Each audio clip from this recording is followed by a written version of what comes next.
समग्र देश रे बड़ उत्साह सह भाई भौणीकर यह पवित्र रक्षाबंधन पालन करा जाए।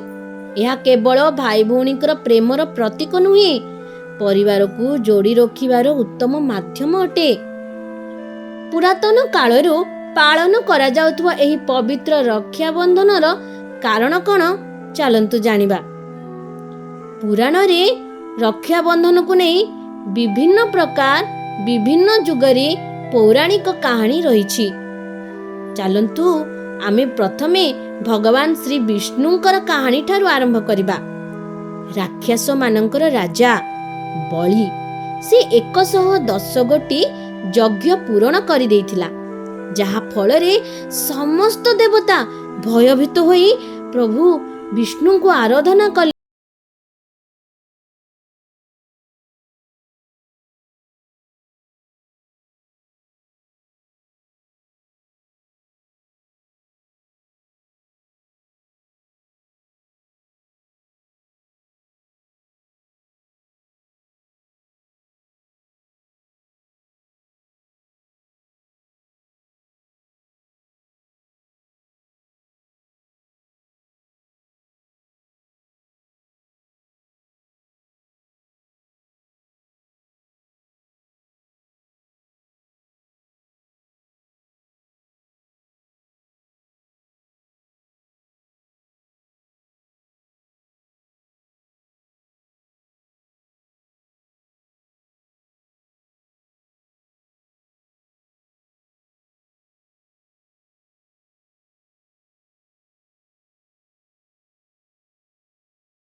देवता व असुर मानक मध्यरे युद्ध होइथिला।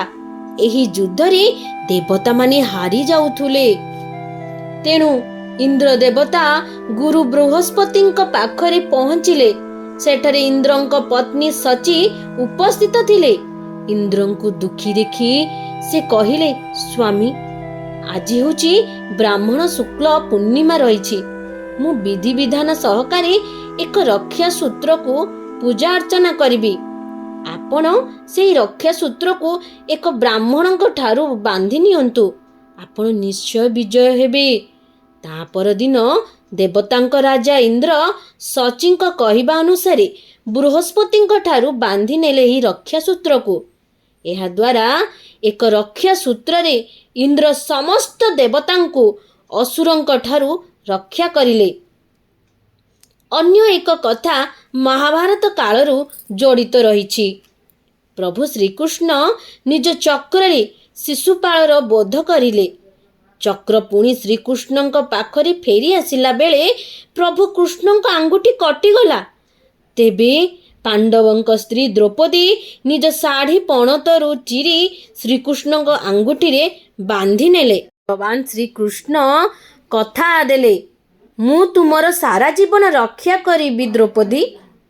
सेही ऋण को सुझिबा पाई द्रौपदींकर जेतेबेले वस्त्र हरण हेला, सेही समय रे भगवान निजे वस्त्र होई आसी रक्षा करिले द्रौपदी को।